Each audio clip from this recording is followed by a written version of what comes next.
It's a lovely good morning, and we are through to you guys, and we apologize for bringing the show a bit late due to circumstances that we couldn't control. But anyway, we are here and to give you nothing but the best. I'm your host, Amos, aka Amore, and I'm not alone in the studios. I'm joined by Ango Rapson and Augustine as always. Guys, welcome to the show. Thank you very much. It's a pleasure to be here, and it's been a very, very nice week. And I think to begin with, let's appreciate the girls that went and represented the country very well. And I think that outing has brought nothing but pride to this country. To the individual players who participated and broke records, we want to congratulate them, and we can only wish the girls all the best. And good morning, Zambia. Augustine. Yeah, a lovely good morning to all the viewers. Amos, we return all the glory and honor for the gift of life and good health. We are here not by power, not by mighty, only by His grace. And we would like to congratulate the ladies. I think the outings at the Olympics, I think they showed character, they were brave, they were fearless. I think they will leave the tournament with their heads held high. I think looking at where we are as a nation in terms of women's football and the teams that we are going up against, I think our league is just in its infancy. It's when we're just getting started with our women's league. And for them to have gone to the Olympics and showed such character, I think we have to just congratulate them, and it's good to see them back home. Anyway, after you spoke of that, Ango Rapson, just a quick one. How would you rate the last performance that we played against Brazil? It's something that a lot of people took it more of for granted to say if we were hammered 10 goals to 3 by the Netherlands, how are we going to suffer in the hands of Brazil? Well, everybody anticipated, everybody's projection of the result, the outcome of the result was very, very negative towards Zambia, with very, very big margin scorelines. I could hear a couple of friends talking about 6 unanswered goals, 7, 8. But unfortunately, I think the team was growing from base to strength. They were moving from one level of degree to the other in each game. They started very badly against the Netherlands. China survived, very much survived. The Chinese basically survived against Zambia. They went on to play Brazil, a very, very strong nation with regards to women's football. But I think that red card which was given really disturbed the rhythm of the match, because the young girls played with you know, when you are used to commenting on football, I was almost saying they played with 10 men, 75% of the game. But those are ladies. They played with 10 ladies. Kudos to the goalkeeper. I think Ngambo Petronella did a very, very good job when she came on. And I think she managed to curtail a lot of attacks from the Brazilian team. And for that result to end 1-0, playing for close to 70 minutes with one person less on the pitch, I think it was a very, very good tactical approach by Juan Bruce. And for the first time at this tournament, I saw him do the right things in this game, tactically speaking. And that result, 1-0, was actually not a true reflection of the game. The girls accounted for themselves very, very well, except it was a result that came and we couldn't do anything about it. But I think the girls got out of that pitch with their heads high. You could see Kundananje coming in and taking that space up. Wherever Barbara Banda is attacking with the ball, you could see 2 or 3 Brazilians on her. And I think the girls were just on point in that particular game. Had they not respected the Netherlands in the first game, the girls would have been in the tournament as we speak right now. They went in there, probably they were not sacked. For me, it was an issue of being prepared psychologically that these people you are going to face, they breathe the same air, they are human beings, they have got the same skin, and they have 2 legs, and all of you girls have got 2 legs, and you can match them. I think it was just an issue of very, very, very psychological approach on the first game. The second game, we saw things changing psychologically. The girls were prepared. They went in. Of course, they didn't settle early in the second game against the Chinese, and we were quickly caught off guard. But recovery was on point, and we went ahead. And at some point, they recovered again. So it was just an issue of getting the teamwork together game by game. And I see this team getting into the next phase. As long as we manage to maintain the same team, the same crop of players, and develop the whole team together systematically into the next phase, we should be a force to reckon with on the African continent with regards to women's football. Augustine, a quick one. Were we going to see a different result if we had played with the whole team? Because, like Uncle Rapson has said, the red card really affected the ladies that played. I think it happens sometimes when you get a red card. That's when you see the players stepping up their game. So maybe it would have helped in us losing by 1-0 against a Brazil side. Maybe we concentrated more because we realized that we're one person less, and maybe it would have gone the different direction. Maybe if we would have played with 11 players on the field, people like to share responsibilities because we are 11. Maybe we could have even lost by 4 or 5, but maybe that because we realized that we have to put in an extra shift, extra effort. Everyone needed to do that, and they stepped up the game and I did very, very well. But I think if you look at the way we were a bit organized in the last game, because we played with a very decent back four. Most of the qualifiers we played with Martha Tembo and Margaret Bulemu as two fullbacks, and they both started for the first time in the tournament against Brazil, and we looked very, very decent. We looked a bit of a defense which can sustain the pressure which was being thrown at us, and we did very well in that regard. And probably it us being good defensively, I think, took something away from our attack, because we never asked a lot of questions to Brazil like we did with the Chinese and against Netherlands. I think it's always a learning curve. We learn from there and then we take it to the next tournament. That's the very important thing, because you remember these girls started from under 17. They qualified for the World Cup. Then we saw the national team, the senior, qualify for the first Africa Cup. Now we have qualified for the Olympics. The next stage is to qualify for the Africa Cup and come out of those groups, because the first time we went at the Africa Cup in Namibia, we were eliminated in the group stages. So now they've gained the much needed experience and the exposure to get into the next tournament with a lot of confidence and try and conquer Africa. Looking at all the best as we try to build up on the same team that we have, like Ango Rapson and Augustine have alluded to say, once groomed well, it's a force to reckon with. But let's look at the very, very, very news that shook all of us, the appointment of one BESTON Chambeshi and his assistant in the name of Numba. Ango Rapson, that's our question for today even. Do you feel like Chambeshi and his technical team will stabilize the Zambian national soccer team? And when I say that, I mean the men. Ango Rapson, did you see this coming? Oh, I don't really see the need for you to use the term shocking news. We were looking for a local coach amongst the local coaches that we have. Of course, I don't know whether when people said local coaches, they also meant those that are working abroad. But I think locally speaking, when you look at the ability of BESTON Chambeshi, he's one coach that has the experience, the much needed experience that we need. He's scored a couple of successes, really. We saw him take the under-20 surprisingly to that World Cup and being eliminated because of tactical issues. And you see, for me, every coach will have his own strength and his own weaknesses. But clearly, the combination of one BESTON Chambeshi and Numba Mamba and the bringing in of the Croatian as a technical advisor, I think, for me, BESTON Chambeshi's weaknesses can be overlooked and swallowed through these two helpers that have come on board. I know Numba's approach to the game. We have seen how he has transformed Zesco United. We can't hide this particular fact. It's there for everybody to see. Look at where Zesco United is. Look at the way he has assembled that Zesco United team. Look at the type of players that he's getting, the likes of Dixon Chapa. This is a coach that sees the need in the team.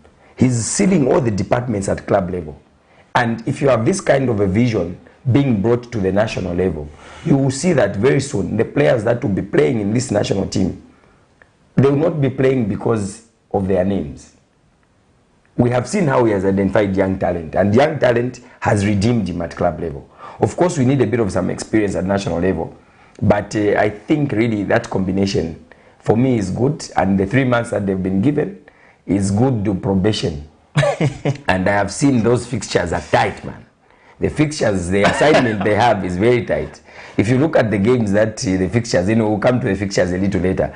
But I think that combination of those two coaches, Augustine, I think for me, perfect choice. Yeah, locally speaking. Of course, I would have loved if you were to open up the borders. I would have probably preferred one Chicken George to come through. But looking at both I think both coaches, they mostly want to build up their teams in form of using the youngsters, young blood in short. Are we seeing that happening? Are we seeing a lot of young blood in the Zambian national team now? And a lot of fans would cry to say we still need the old guys. When I mean the old guys, they've been cries for Sunzu, Kalava.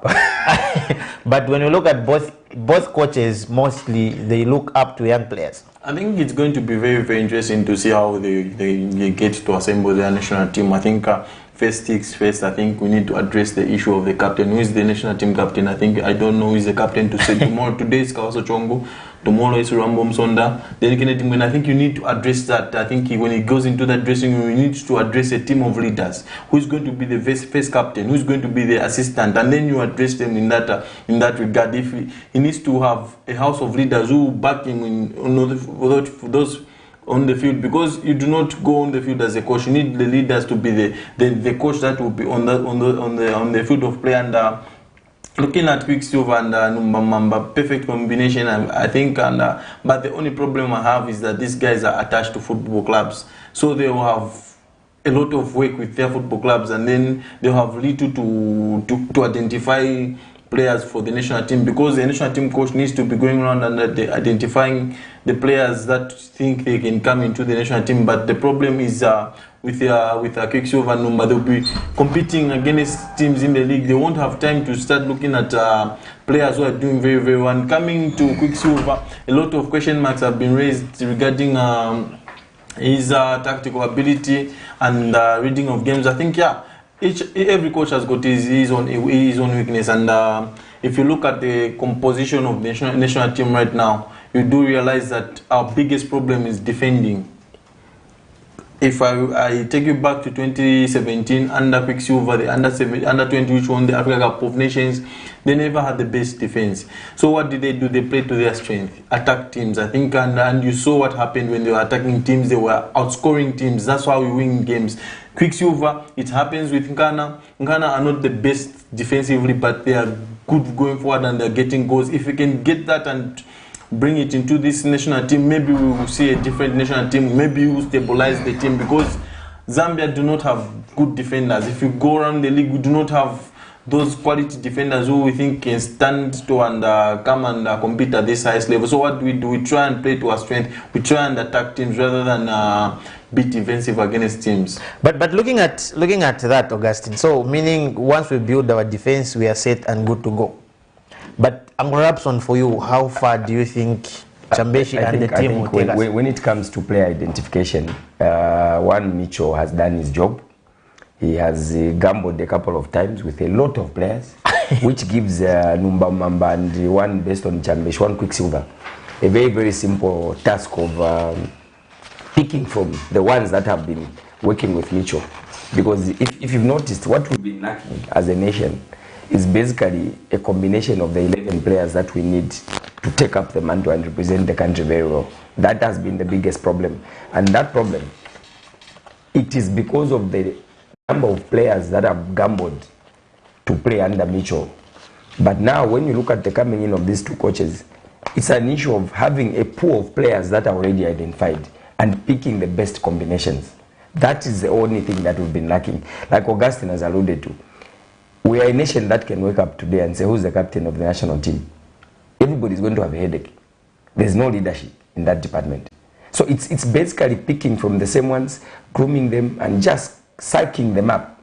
Because what is going to happen and what is likely to work the most, and you guys are going to come back here and we'll have this conversation.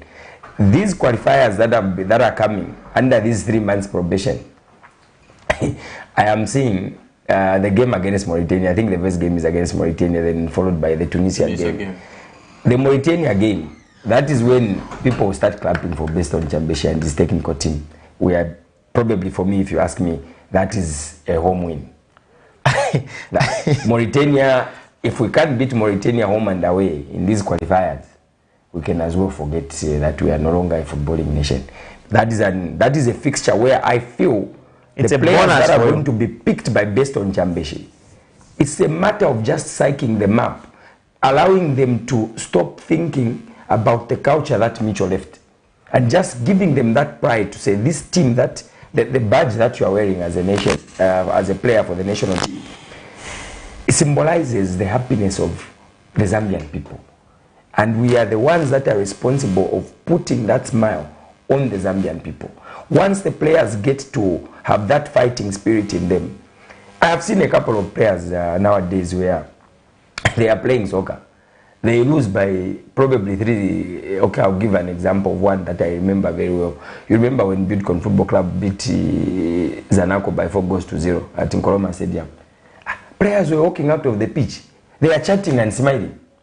I'm like, where is that heart in this team where you've lost a match and you are walking out of the pitch talking to your friend and you are laughing and probably planning, well, now you're going to spend the evening together. that is where the problem has been of late. They've really. lost characters in them. They have lost that character of getting that pain. I understand. Probably the olden ways of playing soccer were better, where they were pay win, and not on a fixed salary. Those days in the mines, I think I remember very well when I was in Mufrira.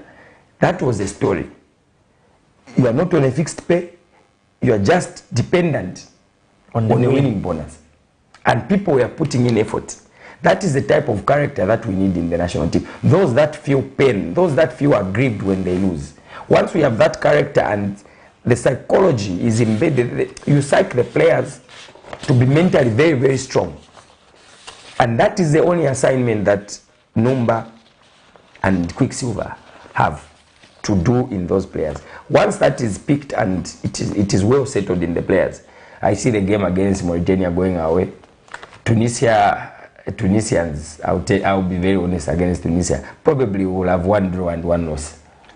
I don't see us beating Tunisia, but we can beat them. It's 11 against 11. But I think for me, that game, home and away, Mauritania, we can beat them home and away. Tunisians will probably draw here and lose back in their country. We go to Guinea. Those ones will donate points. They might donate to the 6 points. It will be difficult, but I think we can get 6 points from there, 6 points from Mauritania, and 1 point from the Tunisians. And hoping that Tunisians drop somehow along the way for us we to have need a to win our chance. own games, but I think, Right? one interesting thing I think about this team that is getting from Milutin Sotojevic is that most of the attacking players, his front three, I think, were a part of this senior national team. I think Fashion Sakala, Patson Daka, and Edward Chilufya. That was his front three, I think, going into the under-20 Africa Cup and Olympics. We've got a lot of exciting young players going forward. I think if you look at Klings Kangwa in Russia, Lamek Banda in Russia, they've got Emmanuel Banda in Sweden, we've got Edward Chilufya and Fashion Sakala in Europe, Patson Daka. I think he has got a lot of exciting talent going forward, but what's the problem is our defensive shape. No, what they need to do now going into this these qualifiers, we need to have a recognized spine of the team, a goalkeeper, a center half, a holding midfielder, and a striker. It needs to be recognized, because if you do not have a spine as a team, you struggle. Look at the time of Everina. If you remember, we had Kennedy Mwene as our goalkeeper, Stopira Sunzu. We had Nathan Sinkala, and then we had Emmanuel Mayuka. He would rotate probably players who are around them, but probably not the spine. Because once you have got a recognized spine, it's where you build the team from. I think we've seen even European clubs. I think Klopp went to Liverpool. He realized Liverpool never had the spine. He started buying one by one in those departments, so that to make that team a little bit solid. If Quicksilver and Numba can do that, stabilize the team for the 3 months probation that they are on, maybe the association will come in and appoint someone else. I don't know, because I think what will happen if these guys have a good start, that's the biggest headache that the association will have. When these guys have got a good start, do we stick to them, or do we bring in someone who will come and finish the qualifiers? It's going to be very, very interesting. But let's look at these guys who are both coaches at different clubs, right? When you look at Numba Ngorapson, he's busy, supposed to prepare for the CAF Champions League. And when you look at one BESTON Chambeshi, he's supposed to, for me, I would say, rebuild the Ghana national team. How will this affect the clubs? Because Well, I think for me that's one debate that I'm seeing. well, I think Numbers team, I can safely say they are very, very stable. Very, very stable. He doesn't need to worry so much about it. The biggest job amongst those two coaches is BESTON, who's supposed to pay a lot of attention to Nkana Football Club and rebuild that team to where it belongs as a footballing club, which has the largest following in the country. What's funny? So, 18 times champions. Done. It has the largest following, and the current situation at the moment really requires that we build that team from the goalkeeping department. I'm sure we have seen the resurrection of one Kelvin Malunga, and I think he needs to build his back line, go into midfield. We've seen a couple of players leaving. He's got a bit of some work to do. But at the same time, when you look at the sacrifice that he has made, even Ghana Football Club, by the way, thank you so much to Zesco United and Ghana Football Club for agreeing to release their coaches to help the nation. We badly needed this. The bringing in of a foreign coach would have made us probably go back to the drawing board and start using the word he has come to build a team. So at this point, the foundation has been set by one Mitchell. What we just need is his building blocks were made of clay. They were kept on breaking. He couldn't go beyond the foundation. The foundation has been very good. We've seen a couple of players being exposed. The goalkeeping department has seen us see young Gregory Sanjase and Lamek from Cabo Warriors. That is the talent that he has identified as Mitchell before he left. By the way, congratulations to him. He found a very quick job. He found a very quick job. I don't even know what they... Was he applying behind the back? Football is very funny. I think the guy saw his departure. He was smelling his departure and started preparing himself because the time was just too short to get the job. And I don't know what the Ugandans saw in him. And when you look at the track record that he has for Zambia, then you go and get a job of that magnitude. I've got an interesting observation. What happens if you're Numba Mamba, you're playing your early after the international break? Do you call your players for the national team duty, or do you leave them behind for them to rest and prepare for your early?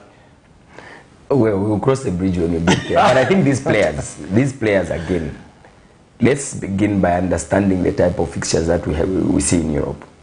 Our brothers, our footballers in Europe, they play a minimum of 2 games in a week. What is so difficult in our players adapting to that? Because what you're telling me now is when Zesco is facing probably Zanaco on Saturday, they need to fly out on Tuesday to go and play Awali on Saturday. Then the following week on Saturday, Zambia has an engagement. It's an international weekend. And you are one player like Kelvin Mulanga, where you have to feature against Zanaco is very important. You have to fly and go and face Awali. You have to play that game. And you have to play for the nation. It's very important. These guys have to be psyched in such a way that the same way we see our European leagues having 2-3 games in a week.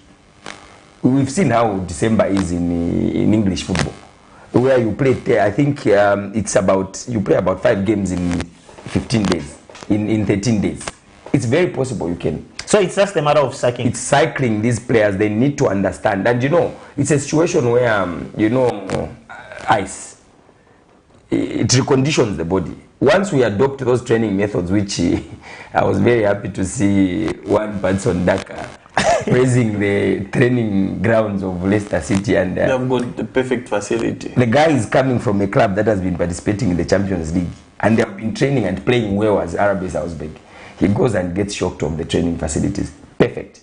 So before, I'm not even diverting, I'm trying to bring back the fact that even the Zambian players, if you have the right equipment, the right technical bench to cycle the players and body reconditioning, we have all heard that, you know, I see Shanshanuko, it works for the players and they get their physique and their mental refreshments back to their proper levels. I don't see a problem really in having players playing back-to-back games and they are still walking with their heads high. The most important thing is these players, they mustn't grow big-headed. They must have a heart for the nation. The biggest problem that I have with these young players, I will not mention them. I've seen a couple of players, young players. I would have mentioned one, but I will not. He's a very good player, very, very good player. Very young player. We spoke about him and we listed him amongst the young players of the season. the way the guy has taken to his social life, I don't see that boy playing for many years. Why? Because off the pitch, the guy has taken a position which derails his training. You know, where the whole week you've been training, your body is okay, then what you go and do after the game takes you 2 weeks back from the body that you had developed during the course of the week. You have to go and start from zero. On the next day, you go for training. So it's that kind of mentorship that we need to cycle these players. That zeal to work extra hard. We have already and seen how Ronaldo does his personal training. He will train with the team will knock off. The guy will remain doing his own thing. These are the type of characters we need to build around our national team if we are to develop.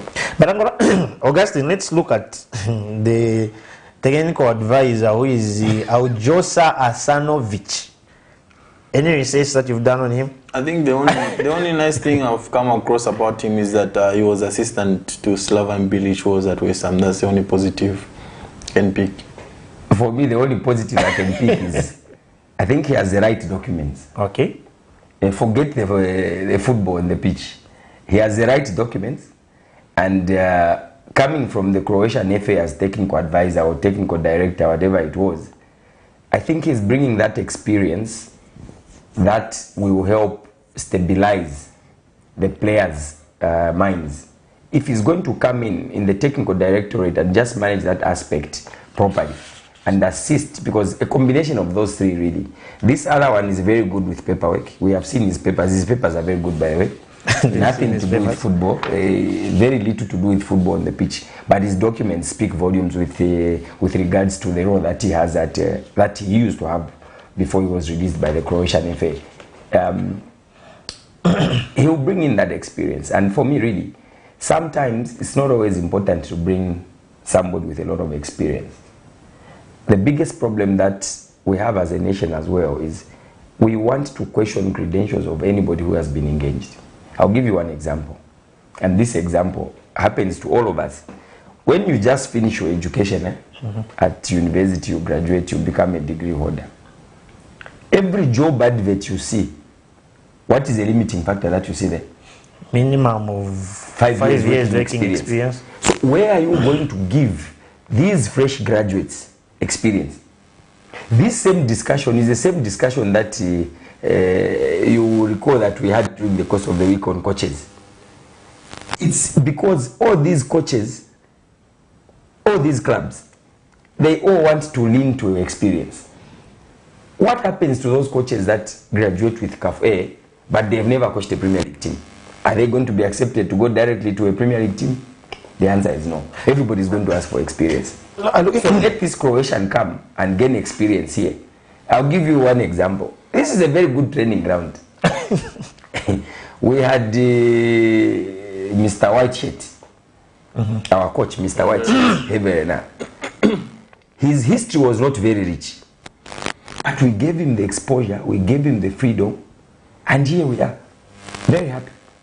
He's on record. The only coach who helped the nation get the AFCON title.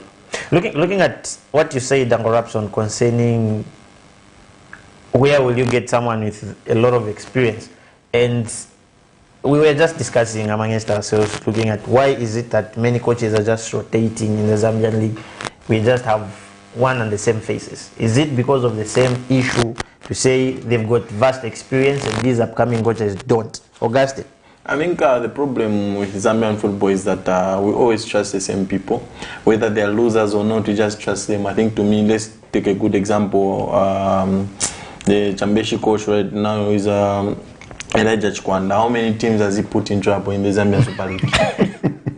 he almost got to Lusaka Diamonds, relegated, went to Namsa Stars, did the same, went to Kawaras, did the same, but you keep trusting the same guy to try and get a different result. I think, to me, I'm always surprised. I think you always see it's a trend even with management. I think the problem starts maybe with these managements, because you see a team which is struggling to stay up, they get relegated this season, and then a team comes up from the National League. They get the same players who got the other team relegated, hoping that this time around they will save their team to stay up. I think, to me, it's always a joke. I think if you look at coaches in Zambia, we do not have a lot of winners. We have to be honest. If we put this 18 coaches together, I think, can they even manage to come up with 10 league titles altogether? I don't think so. We do not have a lot of winners. I think the only winner we have in our league currently is the Lusaka Dynamo's coach, Wetson Yenda. He's a proven winner. Numba Mamba is coming up. It looks like he will be a winner, yes. Manfred Chawinga, 1 league title at Ghana. What has he won? Apart from the league title in Ghana, which was ended prematurely. And then he gets the Cow Warriors job. But, you know, Manfred is a good coach. He was caught on camera at Nkrumah Stadium. Yes. And now he's going to Cow Warriors. Probably. For Olympics boxing. I think we can take him to the Olympics for boxing. If you look at the coaching side of things, I think Ian Bakala, a young coach, I think it's unfortunate that he doesn't have the right qualifications going into the continental football. I think now it's a question of Football Association of Zambia. We need to put rules and regulations in our league. I think each and every coach coaching in the Super League should have a CAF A license, because what's next from the Super League is playing continental football. So why should you have someone who's less qualified to coach in the Super League when the next step is playing continental football, and then it has to apply to the National League, because the National League is just the same as the Super League. It's the elite football of Zambian football. I think we need to take these things seriously and try and see how we move forward, because one, we do not give a lot of young coaches chance. We try and think these guys will keep rotating and going to get us the perfect results. I think I will give an example. I follow Red Arrows, I cover Red Arrows. Red Arrows are doing the same thing. We get Ona Janza, we think he's going to get us to Promised Land. We get also Adimtapa thinking he's going to get to Promised Land. But you have got your very own in Chisimbe, who has been at the club, who has grown at the club and understands how the club needs to play. And then one time they got Chisi, gave him the permanent job. Red Arrows almost won the league in the transition. They just missed out on goal difference, if you remember. You messed up in Yeah, they messed up Cow Warriors' dream. Then 2 years down the line, what does Chisi do? He qualifies them for continental football. So now we need to see this, I think, going in all the leagues. I think the last coach to win the league title for Zanaco is Numba Mamba, who was part of that setup for a very, very long time. We look at Forest Rangers. They appointed TC as their assistant coach, but giving him the targets of a head coach, which I do not understand. How do you give an assistant targets of a head coach? Probably is going to be the head coach for Forest Rangers. And then I look at Owen Kapos at Forest Rangers. He's been at the club for a very, very long time. He's very, very intelligent. If you the way he speaks, the way he understands the game, why don't you give someone like Owen Kapos a chance? When are we going to take the next step to try and giving these young coaches chance to prove themselves? Because you keep rotating coaches who are not even successful. They have not even won anything in Zambian football, but we keep just exchanging these coaches. I think it's a pure joke. The biggest problem there, I think for me, if you ask me, is I think it's the fear to advance with regards to the football techniques. And most of the coaches were caught off guard, actually, because CAF just implemented this rule recently that continental football, as long as you are participating in CAF organized games, each club should have a sitting coach who has a CAF A. Now, when it comes to the local league, CAF A, how many coaches have got CAF A?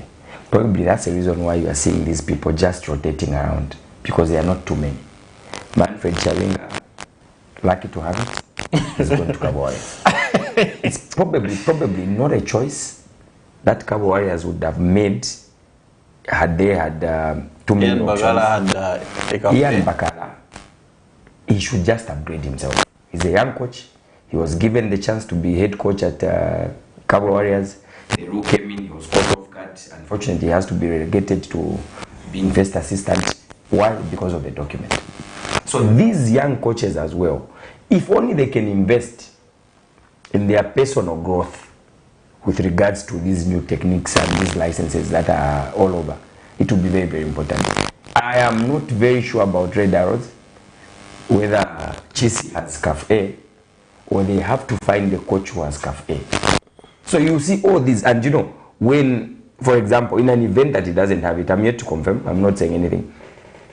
If at all he doesn't have it, a coach that has succeeded so well at Red Arrows, then at the end of the day, because of participating at continental level, you will have no choice but to bring in a coach that will probably be on top of him and he'll be relegated to first assistant. Why? Because of a document. This guy has been coaching Red Arrows for a couple of years. Surely, advancing from CAF C to CAF A, in these years that he's been there, he should have done it. And this is exactly what we need to do, because these coaches who are just going around, it's basically applying the same techniques, the same manpower, expecting a different result. It doesn't work like that in football. I think I would just and it's a situation where they even wait.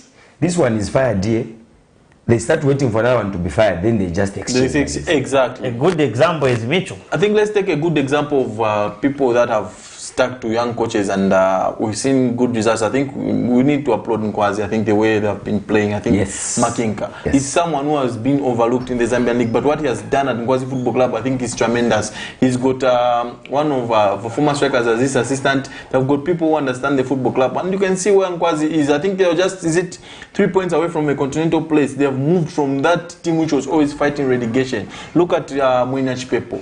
Someone has been given a chance at this high level, and where has it taken Prison Leopards, a club we were expecting to be fighting relegation. They were almost qualifying for continental football on the last day.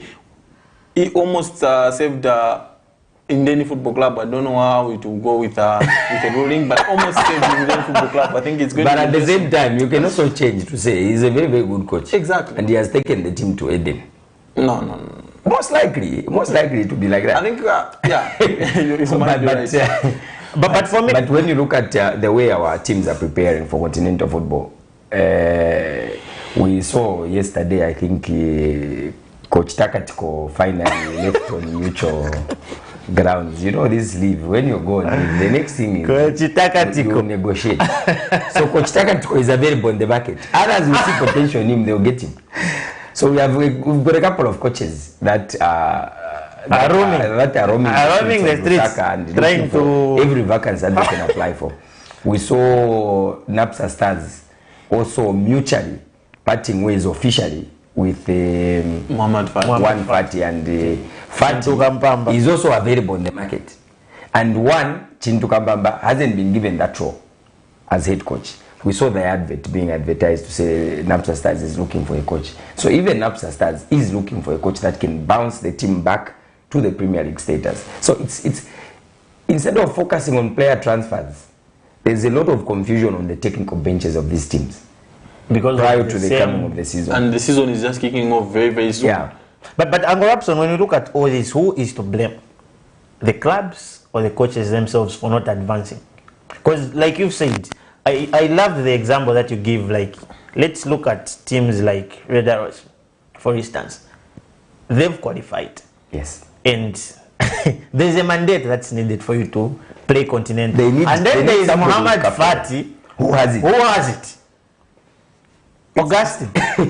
it's very complicated. Red Arrows are very clever in the way they are doing things. I think a lot of people have always been questioning. I think I have to put it straight. Chisembewe has got a CAF B, which is going now into a CAF A license, which is just easy, just one step away. So now what I think you've asked the question about who is to blame. I think to me, I'll put the blame heavily on these executives. I think we've been training coaches, but we haven't been training the executives. I think that's the biggest problem we have with Zambian football, because I think when the head is rotten, the entire fish becomes bad. I think that's the one plain fact. I think one club got somebody from the education sector as vice president. Exactly. So we have got questions in this the way these clubs are being run. I think I was having a conversation with someone I think on social media, someone who is very well known in Zambian football, and we were talking about these coaching rotations, these things of this coach is here, tomorrow is there. You look at these football clubs, go to any training section, you find there's just a head coach,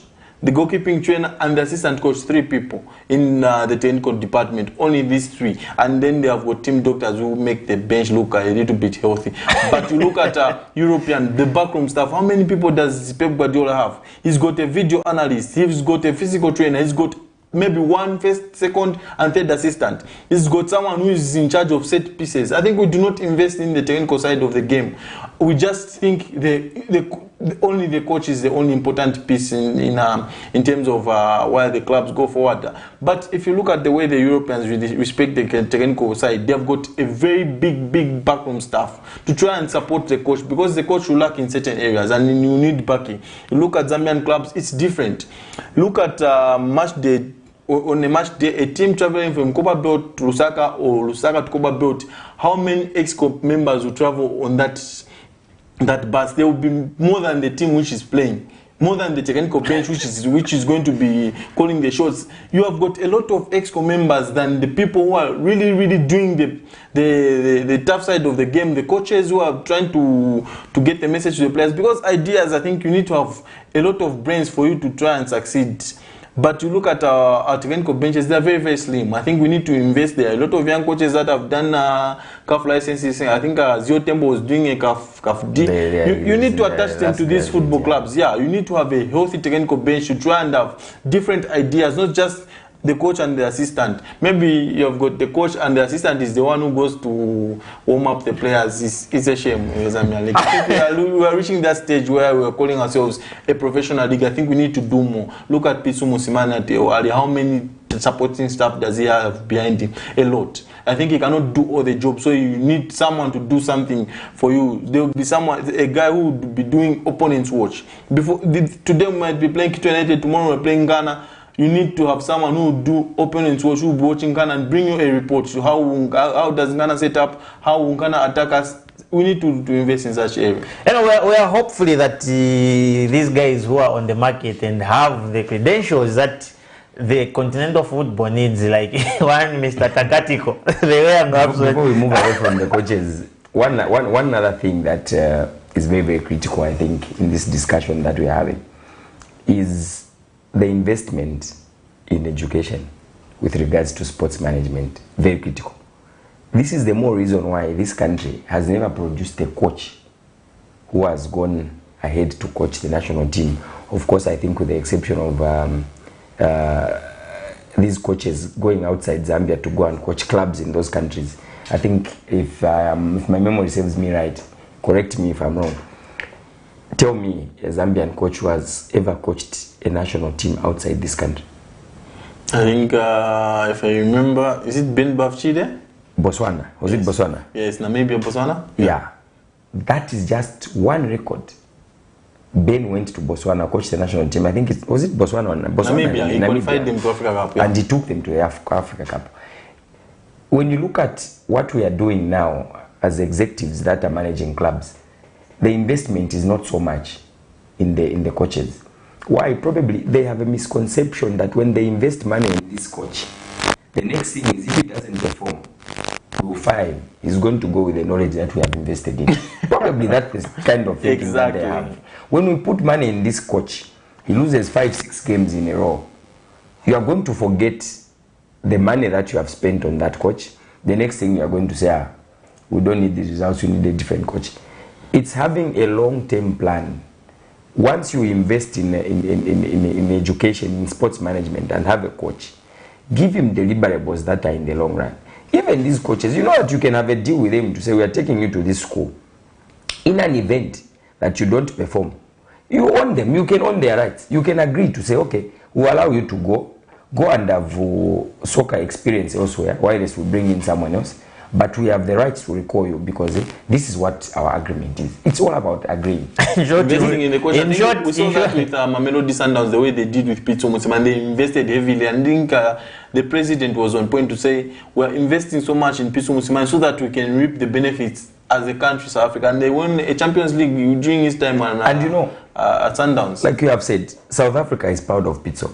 He's winning in Awali. The country is happy. Yes. Why? Because they know that in the long run, the knowledge that he has gathered on the African continent, both in South Africa, in Egypt, and wherever he's going to go, at the end of the day, he will get back home, help the South African national team, help the clubs in South Africa, help in the development of football in South Africa. But here, the opposite is true.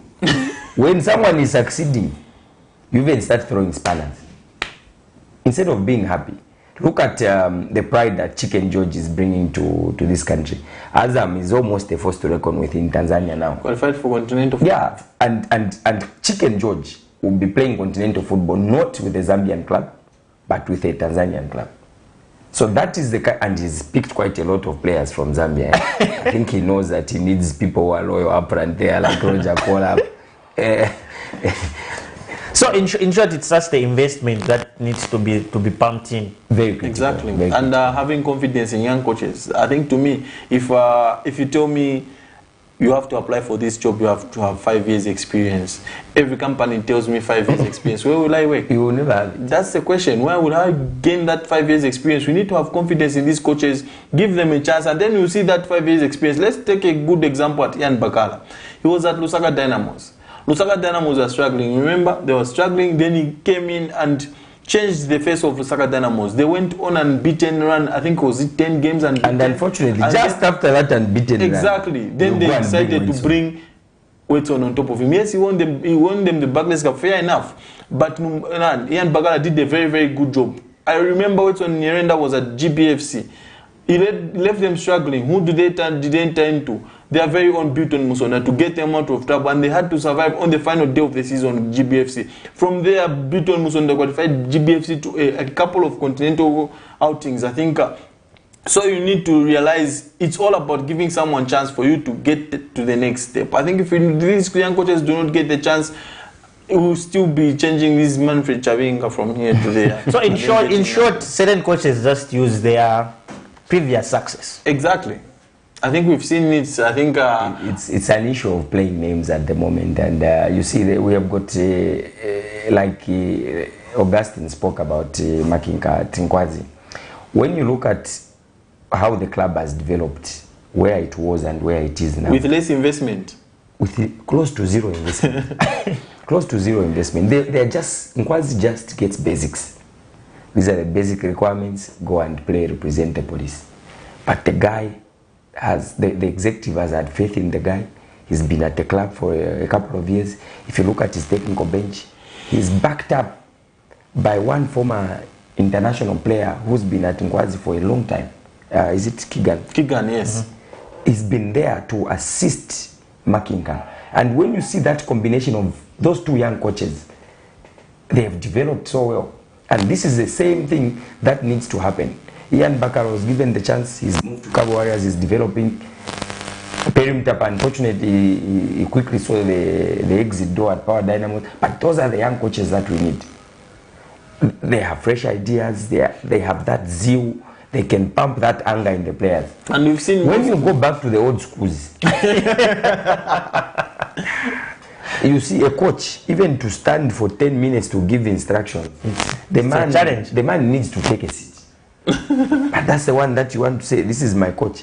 Of course, if you need experience, have that kind of experience. But of course, back up with the young one so that if it's mentorship, he starts getting his ideas and you are transferring your knowledge. And one thing we've noticed, and corruption, you've talked about these young coaches and their team. If you've noticed in the league, the most exciting teams are these coached by young coaches because they're fearless. These old coaches, I think they're more conservative. I think their approach is a little bit pragmatic. But if you look at these young coaches, they're fearless. They attack teams. I think you saw Power Dynamo's beautiful football, Red Arrows, Nkwazi. They play attacking football because they have got nothing to lose. But these coaches have got a reputation to defend. So they defend. They defend for their lives. Well, I think for me, one thing I would say it's the fact that things are evolving and football is evolving as well. That's the reason why we've seen even European clubs investing more into young players. And talking of European teams and corruption, and Augustine, what's the rate? How would you rate the games that these guys have played so far? We've seen already we've watched Fashion Sakala, Patson Daga, and Enoch Mepu. But how would you rate their stats so far? Those are BESTON Championships players, and I think they have accounted for themselves very well in these preseason games. And I watched Fashion score that beautiful goal for Rangers. I've seen against Real Madrid defense. And it was basically a pure class, a solo effort. She grabbed the ball from a loose ball from a defender who was mishandling the ball. He got the ball, dribbled past one defender, hit the ball into the near post, and scoring a goal against Real Madrid will forever remain in his memory and in the memories of football as well. I think he has accounted for himself well. I like how Steven Gerrard keeps psyching his players. You know, his interview after the match, he talks about what type of a player Fashion is. When you listen to that, even as a player, you can sit back and say, I am now home. I've arrived The home, manager trusts where me. the manager has given me the responsibility to deliver. The trust, the love, the environment where you are is so conducive that Fashion Sakala is going to be a force And to even reckon with Gerard this said season. Fashion is very positive. He's someone who is always smiling, he's always confident. I think Fashion is fearless, he's direct. I think he will only grow and get better. Yeah, only hoping that his time on the pitch can be extended a bit when you look at where we are now. You know what I'm They're talking playing in Livingston today, is it? about. Yeah, they are playing Livingston first at league 13:30. match. Yeah. They are playing Livingston today at 13:30, and when you look at Enoch Mwepo as well in the pack of that midfield at Brighton, the boy, I am very confident that he's commanding a place in the starting 11 come the first game of the season. He's had a very, very good game time. I know the coaches during off-season are not making the strongest team. They are trying out the combination of the like new players. rotating. But I think when you look at the type of impact that he's had, he's likely, most likely, is going to command the first team in that starting 11 at Brighton. Let's look at Patson Daka Augustine. We saw him play in 2 games, I would say. And looking at the teams that they were playing for, I watched those games, and to tell that those teams can defend. I think if you look at the first game, who were they playing? I think the first game in their pre-season, I felt Leicester, I think they kept the ball more in their defensive half. They never attacked a lot. I think Patson Daka never saw a lot of the ball because he never had supply. You could see James Maddison, he would drop deep to try and collect the ball, but there was no penetrative passive to try and find Patson Daka, and it looked difficult for him in the first game. He looked lost, but he was running the channels, he was working the defenders, he was always pressing whenever they lost the ball, which is always a positive. Brandon Rodgers is looking at different aspects in what Patson Daka will bring to the football club. He's not just looking at the goals, because us as fans, we always look at what is he contributing to the team, his goals. I think the coach will try and look at you are going to play a Man City. But he should not copy what Lazarus Campbell did at Kaizer Chiefs. Yes. Where you play for 3 years and score. One goal. As a That's the same striker. for another day. This is 40 games, 1 goal. Yeah, Patson Daka, they know what they got Leicester City. I think for them to have invested heavily in Patson Daka, they know what they got. I think going into the second game, they paired him with Jimmy Vardy, and it looked a little bit different. He was very, very live. He started most of Leicester City's attacks, I think, but they're just not creating enough. I think they're a little bit lethargic, if you ask me. I think it's pre-season. This is when they're getting back into the groove, the rhythm that they have to play. I think they have got the last pre-season game, is it today, at 15 hours against Queen's Park Rangers. I think now we will see a different Leicester getting into almost the second year before the Community Shield against Manchester City, which will be a very, very good platform for Patson Daka to try and introduce himself to the English Premier League. But Ango Rapson, I love the comment that you made. He shouldn't fail like the way Campbell has failed. 3 years. But let's look at this. We've seen Ango Rapson. I think we've seen one Shonga parting ways as well. Mitchell's son. Hopefully he'll go to Uganda. So when you look at all those aspects, what's causing our players to fail? What's causing our players to fail in South Africa? Because when we look at the players that have succeeded in South Africa, we talk of the likes of Kennedy Mwene and one Tofondof, one Besuma, King David. Okay, just there, hold your thought. You've spoken about Collins Mbesuma and Kennedy Mwene as one of the players, in fact, including the late Dennis Lotter. Those were very successful in South Africa. But look at their discipline levels on and off the pitch. It speaks volumes. Justin Chonga is one player who at some point was hitting headlines for wrong reasons. How do you expect to play football like that? Very, very difficult. So when it comes to the discipline side, I'm not too sure about Lazarus Campbell and I think it's just a phase, but I think Kaizer Chiefs, before they released the player, they had given him enough time, really. I mean, 20 games. They supported the player. They were with the player. The player was at his lowest. The club was still kept faith in him. Until they gave up this season, they can't continue with a player of his caliber like that. They need a player who's going to do his job up front, because as a striker, clearly your job The score. And this is why sometimes I laugh when I hear people clapping that no Patson Daka scored. He's just done his job. Yeah. Be proud, he has done his job.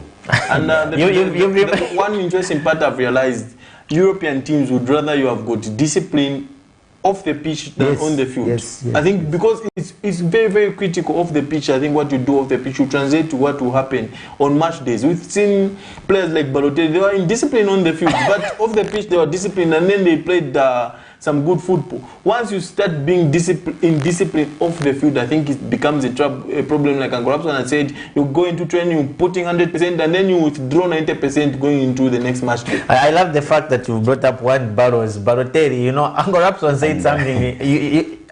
Your duty or your job as a striker is to score. And then Balotelli was once asked to say, why don't you celebrate when you score? And he answered directly to say, it's my job. How do I do you celebrate when you deliver? No. As a delivery man. That's your job. Because it's the job. But looking at time, Uncle Rapson. Discipline off the pitch before we get out of that page is very, very critical. I had an opportunity of speaking to Coach Perry. He's a very good friend of mine. He was explaining how a certain scenario was being perceived by the outside world when he was coach at Power Dynamos. What prompted Coach Perry's tactical approach where he was at Power? He explained, he was generally sharing how players are disciplined on the pitch and indisciplined off the pitch, and how he needs to combine those two. If any player is to succeed, his point that he was driving at is off the pitch is very important. Very, very important. You can be a very good player on the pitch. Off the pitch, you are forever finding yourself in unwanted situations. It becomes a reputational damage on the coach as well as the team. So these guys have to be very, very, very, very professional in how they handle their lives off the pitch. And the most important part is that a footballer's body is his workshop. You have to maintain your workshop. I think off the pitch, it has to be critically maintained, and need to get enough rest for training rather than... In short, we'll just say there's less paparazzi in here. Yes. Because if you saw the incident that happened where Rooney was even apologizing, that's something where it was a private thing, but it ended up blowing. But looking at time, Uncle Rapson, your final remarks, as we know that this coming week we might not be with you, as you are going to cover something for us. Well, the transfer window is very, very wide open, and I think a majority of the headlines are coach movements away from the players. We've seen very few players moving from one club to the other. I think in the course of the week we saw the signing of one Tika Chiroba, I think, who has joined Power Dynamos football club from Indeni, from Indeni, yeah. And I think that is one player that Indeni is going to miss, and probably he has just played his cards right just in case they are relegated back to Eden. He was a top scorer at Indeni. I think they were sharing the top scorers part with one veteran in Graven. That player is disciplined, eh? Graven, he can't be playing football at his age. He has played with his coach before. And when you look at, and he's still pushing. And being top scorer at the club, joint top scorer with one Tika who has joined Power Dynamos is a very, very good thing. And we can only wish him all the best as he joins Power Dynamos. And we'll come back with more news with regards to player transfers. We haven't spoken about that much this morning because there hasn't been that much. Because they're just rumors that are going around. Augustine, your final remarks. Yeah, I think I'll also pick it up on transfers. I think one interesting transfer that has interested me the most is Austin Muowo. I think Austin Muowo finally getting a loan move to the Due Beds Moloka Swallows. I think he needs game time. We've been talking about these Zambian players based in South Africa. Why are they failing? I think they've gone there and they've gone for holiday basically rather than to challenge and compete. And he needs to do that at Moloka Swallows. We've seen interesting signings. Rumors, Sanjase is being rumored to Zesco United. I think Ivorian Africa Cup winning goalkeeper Gabo, who was released by TP Mazembe, is also rumored to be going to Zesco United. We hope to wait to see how it will unfold. Tostan Sabata and Mulapiri are rumored to have left Zambia for South Africa. Yeah, I think we will give the fans. I think to talk about Cabo Warriors. They signed a very, very good. Cabo Warriors, they signed the midfielder from Uganda. So I think we'll give them enough update. I think next week when these transfers are confirmed. At this point, we would like just to thank the fans for tuning in. I think big thanks to everyone who found their time to tune in, and we're nothing without you, the fans, the viewers out there. I think we appreciate you. Thanks to the entire Terengo team that have made this program possible, and I hope to see you next week. You know, more information will come next week as we'll get confirmation on the transfers, on who is going where and who is going where, and hopefully the indiscipline of 1-1-1-1 Shonga will be dealt with, as maybe one club will scoop him here in Zambia as he tries to revamp his career back. But like Augustina said, we've come to the end of the show, and a big thanks to everyone who stayed glued, even if we started the show late. Next time we'll race with time. And a big thanks to one amazing who's been helping us here, and not forgetting Isaac upstairs and the whole entire production team that has made this thing. Stay glued, as Amazing Katamanda is coming on your screens with the weekly gospel. I've been your host, Amos, aka Amore, and I'm out.